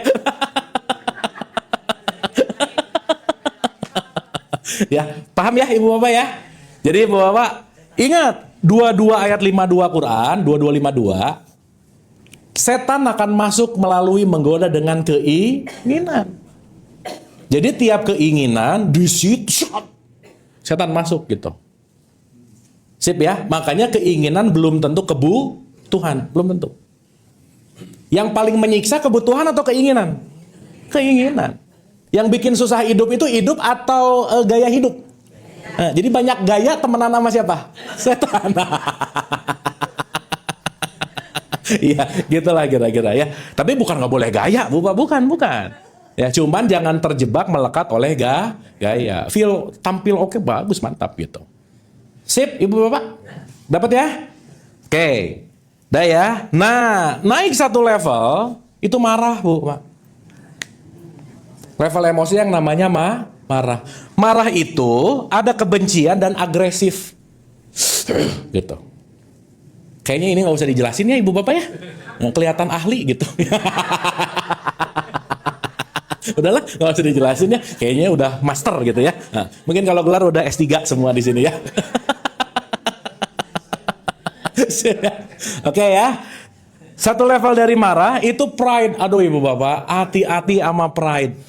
Kelihatannya gimana banget, tapi memang ngeri-ngeri sedap nih. Iya, aku tuh bangga deh cucu gini. Itu tuh bangga di dalamnya sama yang lain kan enggak, gua lebih keren gitu loh, Bu, Pak. Hati-hati. Tipis banget. Tipis setipis-tipisnya. Makanya bangga ini akan dekat sama level surga. Jadi pintu gerbang antara interconnecting surga dan neraka itu level bangga, Bu, Pak. Ya, karena kebanggaan itu suka ada ngerasa lebih baik dari dia gitu. Nih, antara bangga dan semangat, berani itu spirit, semangat itu beda tipis, Bu, Pak. Beda tipis. Kayak gini lah, orang rajin ikut pengajian, semangat, saking semangatnya, nyeramahin orang mulu gitu, kamu salah gitu. Nah, itu di sini nih biasanya. Awas ya Ibu Bapak pulang pengajian jangan nyeramahin orang mulu, jangan. Itu namanya pride. Nih, di sini. Karena Ibu Bapak tahu salah satu sifat setan nggak? Nih ya, sifat ini yang menjadi salah satu sifat mayoritas orang Indonesia, Bu, Pak. Saya baca ya. Surat 7 ayat 21, Bu, Pak. Nih. Auzubillahi minasyaitonirrajim, bismillahirrahmanirrahim. Dari 20 ya. Kemudian setan membisikkan pikiran jahat. Jadi setan membisikkan apa? Jadi setan mainnya di mana? That's it. Hati-hati. Nggak semua pikiran harus diiyahin. Oke? Kemudian setan membisikkan pikiran jahat kepada mereka agar menampakkan aurat mereka yang tertutup. Dan setan berkata, Tuhanmu hanya melarang kamu berdua mendekati pohon ini agar kamu berdua tidak menjadi malaikat atau tidak menjadi orang yang kekal dalam surga. Dua-satunya nih. Dan dia, si setan itu, bersumpah kepada keduanya, sesungguhnya aku ini benar-benar termasuk para penasihatmu. Para apa? Jadi orang yang suka ngasih nasihat, apa dia? Nah, udah gitu aja.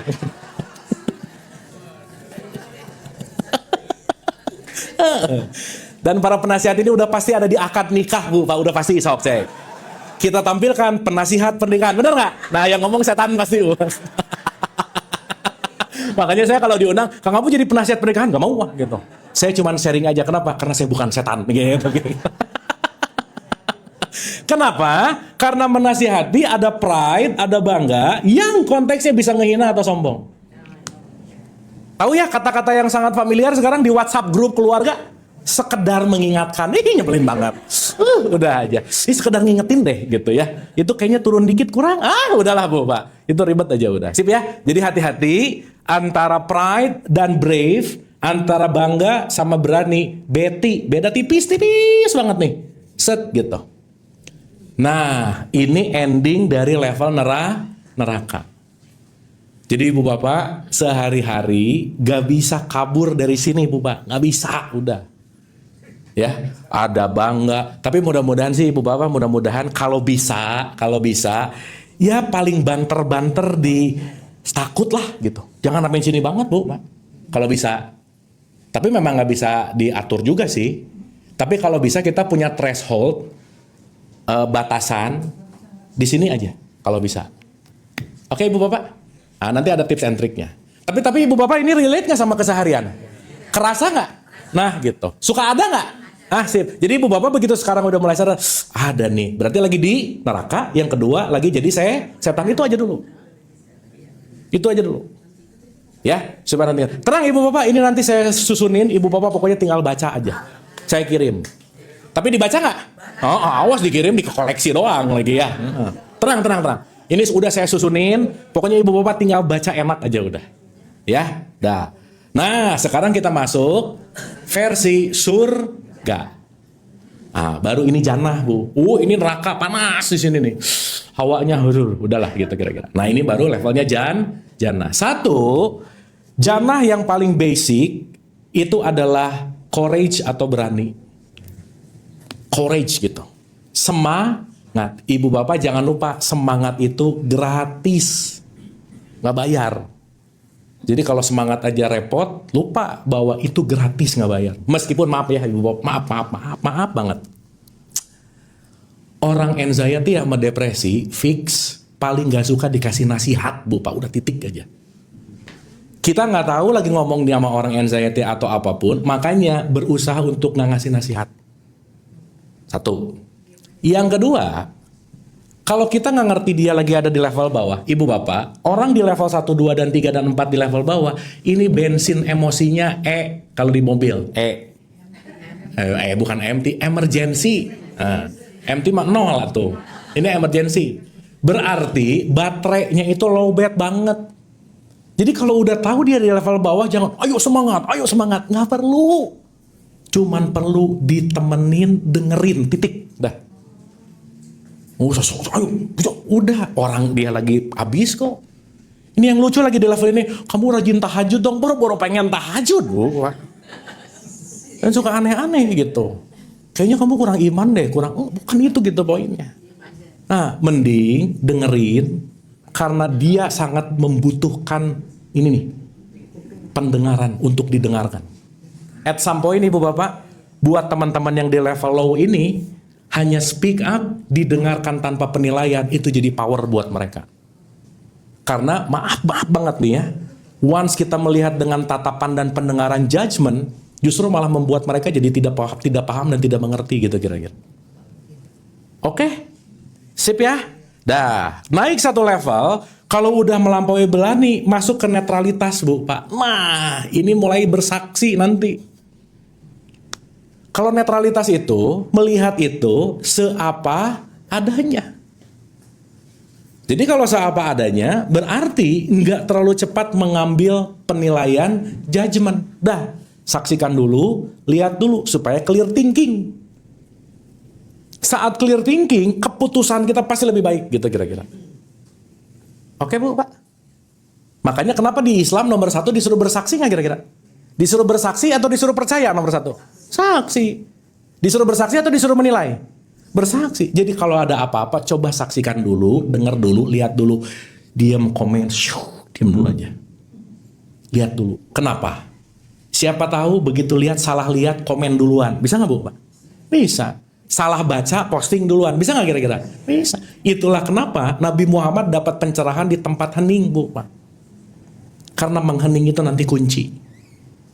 Dan kalau kita jarang ke ruang hening, kita akan diulang-ulang, ditarik oleh habits, nanti merosot lagi ke sini, gitu kira-kira. Oke? Sip ya? Naik satu level, muncullah yang namanya kemauan optimisme. Ada nih, willness gitu. Power of will kita muncul. Oke, saya tahu tujuannya ini. Oh, udah. Ibu bapak datang ke sini karena will atau karena takut datang ke sini sekarang? Will, udah. Jadi enak ngobrolnya. Kalau di ruangan ini ada anak satu yang dipaksa sama ibunya datang ke sini, udah pasti kayak di neraka aja. Kenapa? Karena nggak matching sama keinginannya gitu misalnya. Sip ya? Berarti ibu bapak maaf ya. Sholat bisa di level neraka nggak? Bisa di level setan nggak? Jadi kalau sholat nih gara-gara takut, di sini nggak kira-kira? Udah nggak nyambung aja udah. Tapi lumayan sih. Mau sholatnya nggak nyambung juga, at least waktu sholat nggak ngomongin orang. Udah lumayan. Bagus. Nggak cerewet, nggak ngomongin orang, nggak nyalah-nyalahin. Diam dulu, bagus, udah. Tapi levelnya tetap di sini gitu. Makanya kalau di bahasa Quran, fawailul lil musholin. Celaka kalau kamu sholat di wilayah bawah gitu. Jadi setan bisa sholat nggak Bu, Pak? Bisa, jelas. Oke ya? Sip ya? Nah, ibu bapak, ini namanya level udah mulai ketakwa di sini. Aduh Bu, Pak. Ini kataku ini adalah kunci dari semua kunci hidup aja ibu bapak. Jadi kalau ini 8, 9, 10, 11, 12 nih. 12, 13, 14, 15. Oh ya, ini kunci dari semua kunci. Inilah kalau di surat di Quran disebut Kul hu Allah hu ahad. Ikhlas. Ada level yang namanya penerimaan, acceptance. Haru Bu Pak lihat ya, mau jadi acceptance dari level mana coba? 1, 2, 12 nih. Berarti susah nggak Bu Pak? Banget. Maaf ya, nggak mungkin ada di sini kalau di sininya gede banget, nggak mungkin aja udah. Makanya ingat waktu kita awal-awal, orang yang bertakwa adalah orang yang pandai memaafkan kesalahan orang lain. Dan orang yang pandai memaafkan kesalahan orang lain adalah orang yang udah di level 12 ini Bu. Nah ibu bapak, maaf banget nih. Kalau udah acceptance baru bisa clear thinking. Jadi orang yang susah memaafkan orang lain, ininya nggak bright gitu loh Bu, Pak. Ketutup gitu, blank, hitam, zolim, gelap. Ibu pernah dengar kata zolim? Zolim itu dari kata zulmat itu gelap gitu, nggak ada enlighten gitu. Kenapa? Ya gimana mau mikir clear? Orang masa lalu, masa depan, nggak bisa melihat netralitas. Maka berpikir itu level yang konteksnya di situ baru kita bisa paham dan kontemplasi. Makanya Quran ngajak selalu berpikir, tatafakkarun, takilun. Kebanyakan yang dilakukan boro-boro mikir, pokoknya ngerjain, mau ngerti mau nggak, selesai. Betul nggak Bu Pak? Ini nggak dipakai gitu. Berarti ngerjainnya di level sini nggak kira-kira? Iya, ini tuh dogma banget lah di sini gitu. Oke? Nah, baru Bu Pak. Ini kalau bahasa surganya, ini Aden nih. Firdaus tingkat tinggi lah gitu kira-kira. Surga the best of the best saat kita masuk ke level cinta, Bu Pak. Inilah udah mulai menyebut nama-nama Tuhan di sini. Makanya Ibu Bapak pernah dengar hadis Rasulullah gini nggak? Tertolaklah amal seseorang jika tidak berbasmalah sebelum melakukannya. Pernah dengar nggak? Itu kan bukan masalah mau minum bismillah, bukan. Bismillah makan, bukan. Tetapi saat tidak ada basmalah berarti tertolak dalam tanda petik, kita ada di level bawah banget gitu. Makanya nama Tuhan Rahman Rahim itu ada di konteks di mana opening the door, membuka kita untuk masuk ke level tertingginya Tuhan gitu. Makanya segala sesuatu dimulai dengan basmalah. Artinya apa? Lakukan penuh dengan cinta. Kalau cinta Bu, Pak, pasti deep honor, menghormatin udah pasti. Makanya kata Rumi, love is a bridge to anything. Cinta adalah jembatan untuk kemanapun. Udah pakai cinta aman Bu, Pak. Gitu. Nah yang lucu kadang-kadang orang makin beragama, makin saling membenci. Betul nggak Bu, Pak? Pertama gitu. Padahal kata kuncinya adalah Rahman Rahim. Nah, level berikutnya disebut joy, sukacita. Satu level berikutnya disebut peace, kedamaian. Peace itulah dalam bahasa Quran disebut yang paling atas di sini. Inilah namanya Islam. Jadi Bapak maaf ya, kalau di Quran ada kata-kata Inna dina indallahil Islam, bukan KTP, bukan. Yang terbaik adalah saat kita udah di level penuh kedamaian, di level 17, yang satu level lagi akan masuk ke level enlightenment yang disebut pencerahan. Makanya selesai sholat ada salam kanan salam kiri nggak? Iya. Minimal beres sholat yang asalnya shame, guilt, diam dulu, likum. Selesai sholat ada di atas Bu. Maka puncak tertinggi inilah puncak di mana konteks sering disebut Sidratil Muntaha. Dengar?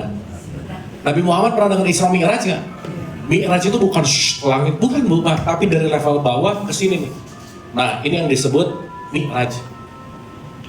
Mi'raj itu adalah naik kesadaran, ke puncak paling puncak kesadaran, melampaui kedamaian itu sendiri gitu kira-kira. Makanya sholat sering disebut Mi'rajnya mukmin, tempat naiknya mukmin. Konteksnya apa? Ada di level-level tinggi yang nanti kalau udah ada di kedamaian, one step ahead menuju kepada yang namanya pencerahan. Ini kalau di Hawkins nanti levelnya 1000 Bu, Pak. Jadi 20 tadi di bawah. Gila. Oke. Ini responnya 20-an kayaknya nih, 30. Dapat itu Bapak? Sip ya? Bisa mendetek ini? Sip, at least Ibu Bapak. Once keseharian aku tahu aku lagi low banget, aku tahu aku lagi ada di level ini. Nah, ini kuncinya Bu Pak. Kunci pas. I. 1. Di level manapun Ibu Bapak sedang mengalami mau di bawah atau di atas, nomor satu, terima dan Sal, lagi marah nih. Awas jangan ini marah, jangan marah. Jangan. Saat perasaan ditolak, dia akan memuat lebih besar. Jadi mending nomor 1, jangan dimodifikasi, terima dulu, itu nomor 1. Yang kedua, akui. Saya lagi marah. Saya lagi kesal. Saya lagi bete. Akui. Ini banyak orang yang sok-sok nggak mau mengakui. Kamu oke? I'm fine. Nah, fine-nya juga ada ngedekat fine. Gitu. Ya, bahaya tuh. Ngomongnya fine sih, tapi di bawah gitu. Berarti yang nomor 2 apa? Akui. Karena Ibu Bapak, saat semua level emosi hadir, saat kita terima dan akui, voltasenya pelan-pelan turun Bu. Baru nomor 3, lampaui. Dilampaui. Jadi kalau tadi kesal, diterima aja. Habis itu lampaui. Naik, damai lagi. Oke? Yang keempat, kalau Ibu Bapak lagi di neraka, sebisa mungkin diam dan jangan mengambil keputusan. Iya man. Karena omongannya, keputusannya pasti di level neraka juga. Jadi once rasa-rasa panas, mending diam dulu. Atau kalau mau menetralisirnya, apapun yang dijadikan energi, Ibu Bapak kalau lagi kesel, mendingan zumba line dance yoga jalan golf pokoknya gerak titik. Gerak aja. Kenapa? Saat itu tidak digerakkan, dia akan mampet. Makanya gerak itu perlu banget Bu. Jadi nanti kalau udah mulai ngelihat, kok jadi rajin bersih-bersih, nah, lagi emosi sih sebenarnya. Tapi lumayan, emosi tapi kamar jadi rapi, benar nggak Bu Pak? Iya, daripada emosi piring pada habis dilempar-lempar gitu misalnya, gitu. Makan boleh dong. Makan? Boleh sih Bu. Tapi kalau tiap emosi makan, kasihan tubuhnya. Ya, cari pelampiasan emosi ke wilayah-wilayah produktif. Titik. Udah. Oke? Sip? Berarti kalau kita ngerti, nah, dari sini ke atas ini wilayah wifi kencengnya Tuhan bisa kita akses, Bu. Jadi Allah bisa diakses kapanpun nggak? Bisa? Tapi ada tanda bintangnya. Syarat dan ketentuan berlaku. Kalau ada di frekuensi-frekuensi ilahiyah di sini. Jadi passwordnya akses wifi-nya Tuhan cuma satu, Bu, Pak. Cinta.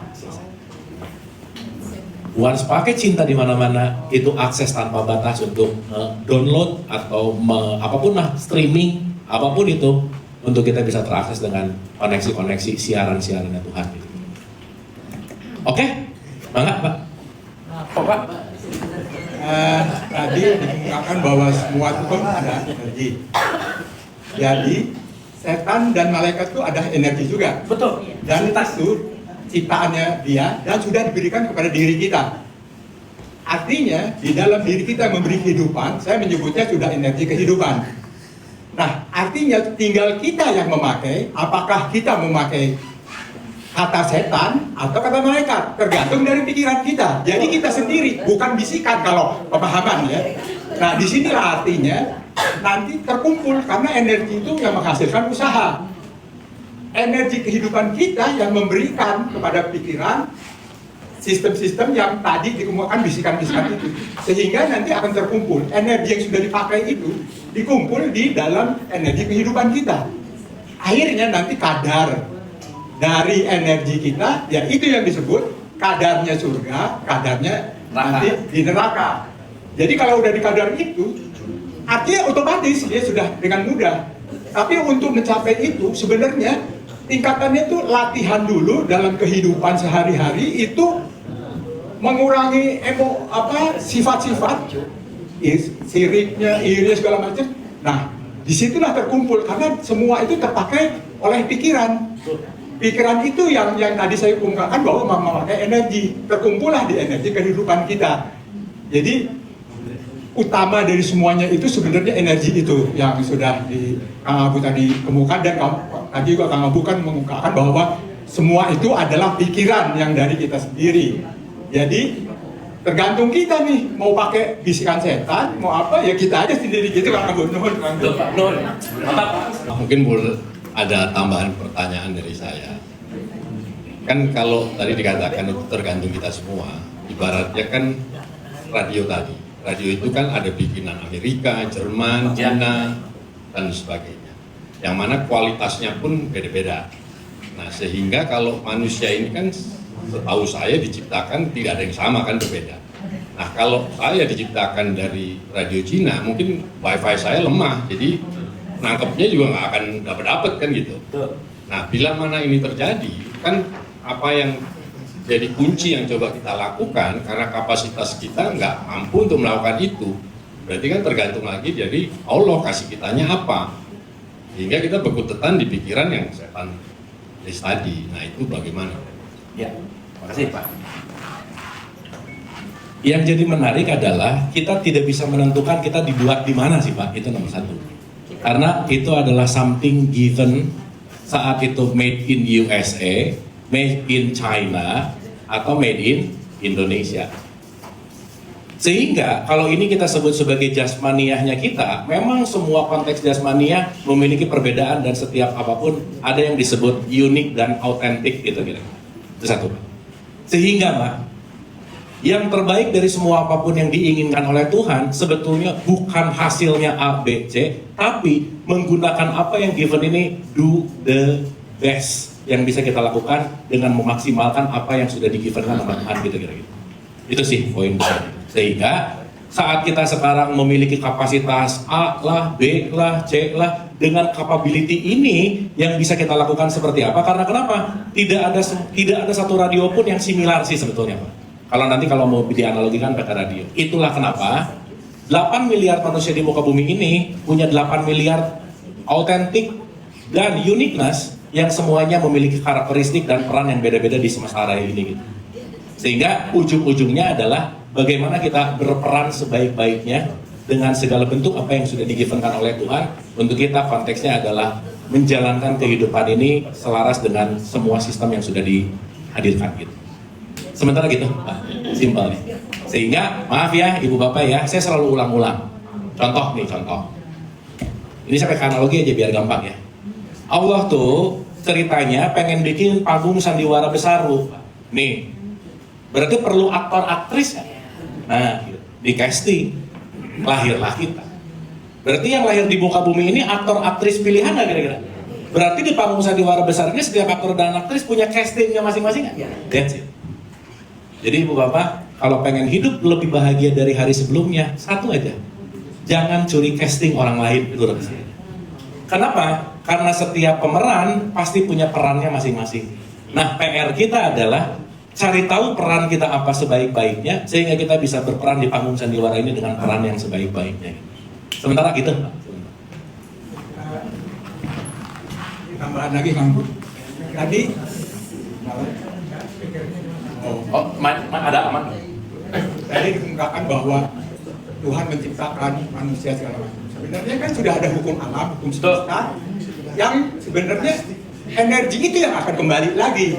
Nah, energi inilah adalah hasil kita kehidupan masa-masa lalu. Jadi Tuhan sudah tidak lagi menciptakan bahwa yang ini hebat atau apa, itu tergantung dari perjalanan kita selama ini. Makanya dimulailah saat ini kita berbuat baik, sehingga pada saat kehidupan berikutnya ya kita akan nanti ditempatkan yang lebih baik lagi. Makanya ada orang yang ditempatkan misalnya di tempat yang sudah enak dan satu di setara. Kalau kita langsung ditempatkan di tempat yang enak, kita bertanya, wah gak adil nih Tuhan. Kira-kira gitu Kang Bu. Jadi itu sebenarnya perjalanan dari kehidupan kita. Gitu. Terima kasih sistemnya. Makasih. Makasih Kang. Betul. Jadi terakhir, bahwa segala sesuatu bentuk yang pernah kita bahas Ibu Bapak, semua kesemestaan ini hanyalah diatur oleh yang namanya sunatullah atau yang disebut hukum semesta raya gitu. Sehingga kalau kita nggak ngerti sunatullah ini, bahwa semua hukum ini diatur dengan hukumnya, disitulah kita perlu menyadari untuk selaras dengan hukum ini. Terakhir, satu aja ya, terakhir. PR kita barengan Ibu Bapak. Jangan lupa membawa segitiga sama sisi ini untuk jadi selalu yang menjadi yang namanya relevan. Kata kuncinya adalah harmoni. Nah itu aja. Dalam perspektif ketuhanan teologis disebut harmony with God atau energi, harmony with nature atau alam, dan harmony with people atau yang disebut ini yang mikrokosmos, makrokosmos, dan metakosmos. Nah, harmoni inilah saya rasa yang sangat perlu kita lakukan dalam keseharian. Gitu. Sehingga saat harmoni ini terjadi, disitulah kenapa kalau pinjam lagi di tradisi Islam, PR besar utamanya adalah rahmatan lil alam. Jadi kembali itu. Tetapi sebelum jauh-jauh ke makro lah apa, udah balik dulu ke individu. Mending beresin dulu emosinya, beresin dulu kebiasaannya, beresin dulu perilakunya. Kenapa? Karena ngeberesin yang di sini itu akan memengaruhi orang-orang terdekat. Pengaruh itu nanti akan membuat snowballing effect gitu ya. Jadi tetap apapun itu kembali kepada peliharalah dirimu, kembali kepada diri kita masing-masing. Oke? Tadi kan ada yang digambarkan level dari surga dan neraka. Ya. Itu dari Stephen Hawking. Saya belajar itu David Hawking, sorry. Itu dengan log-log kan, nomor 20 sampai 1000. Di level mana dia, karena ini akan bisa naik, bisa turun lagi. Di level mana dia tidak akan turun dalam arti kata stable? Nggak ada. Nggak ada. Nggak ada. David Hawking sendiri pun juga Nggak ada. Karena hukumnya pengalaman. relatif. Nggak bisa ngelawan hukum relatif. Jadi confirm dari gini. Confirm. Makanya Ibu Bapak maaf ya, jangan menyangka orang yang belajar spiritual makin hidupnya enak, santai. Itu keren banget, Bu. Nggak ada lah. Kenapa? Karena salah satu hukum hidup konteksnya adalah selalu ada kata begini nih Bu. Udah pasti. Makanya relatif ada di situ, dinamis ada di situ, paradoks ada di situ. Tapi yang menarik Ibu Bapak, kenapa tadi 12 ke atas itu penting? Gak penting sebenarnya mau di atas atau di bawah. Kenapa coba? Kalau di atas diterima dan di bawah diterima, ada bedanya. Gitu, jadi kata kuncinya adalah total acceptance. Total acceptance, total surrender, bahasa Arabnya namanya Islam gitu kira-kira. Makanya jadilah Islam itu maksudnya mau di atas diterima, mau di bawah diterima. Itu total submission. Jadi konteksnya adalah berserah total kepada Allah, berserah total kepada realitas. Itu. Jadi ada orang yang udah ada Bu. Karena di sini nanti pelan-pelan. Makanya Ibu Bapak ingat rumusnya. Kalau lagi di atas siap-siap di bawah, kalau di bawah siap-siap di atas gitu. Ibu Bapak kalau sekarang lagi happy, mending siap-siap bete. Iya. Kalau lagi bete siap-siap happy. Kenapa? It's happening. Pasti. Kalau pinjam dari filsuf Jawa ada namanya Suryo Mentaram, hidup itu selalu mulur mungkret, lupa. Udah pasti. Kapan mulur selalu mungkret, dan siapapun hidup itu sebentar senang, sebentar sedih, udah gitu aja. Gitu Bu. Oke? Sip? Paham? Dapat sesuatu hari ini Ibu Bapak? Sip ya? Jadi tolong dicek, ditunggu. Oh ya, nanti saya kirim ininya. Nanti Ibu Bapak dicek, hari ini berapa persen di neraka, hari ini berapa persen di surga gitu ya. Nanti journaling harian ya, silakan. Baik, sebelum kita makan sore, kita hening dulu sejenak sambil kita mendoakan. Sekali lagi selamat 50 anniversary. Asik, wedding anniversary. Semoga senantiasa sakinah selalu. Amin. Al-Fatihah. Auzubillah. Bismillahirrahmanirrahim. Iyyaka na'budu wa iyyaka nasta'in. Ihdinas siratal mustaqim. Siratal ladzina an'amta 'alaihim ghairil maghdubi 'alaihim waladdallin. Amin. Allahumma rabbik firli wali walidayya warhamhuma kama rabbayani shaghira. Rabbana atina fid dunya hasanah wa fil akhirati hasanah wa qina adzabannar wa adkhilnal jannata ma'al abrar ya aziz ya ghafar ya rabbal alamin. Subhana rabbika rabbil izzati amma yasifun wa salamun alal mursalin walhamdulillahi rabbil alamin. Amin amin ya Allah ya rabbal alamin. Hatur nuhun Ibu Bapak. Semoga bermanfaat, Ibu Bapak tetap sehat dan bahagia. Mohon maaf lahir dan batin. Kita ketemu lagi di kajian berikutnya. Wabillahi taufiq wal hidayah. Assalamualaikum warahmatullahi wabarakatuh. Hatur nuhun.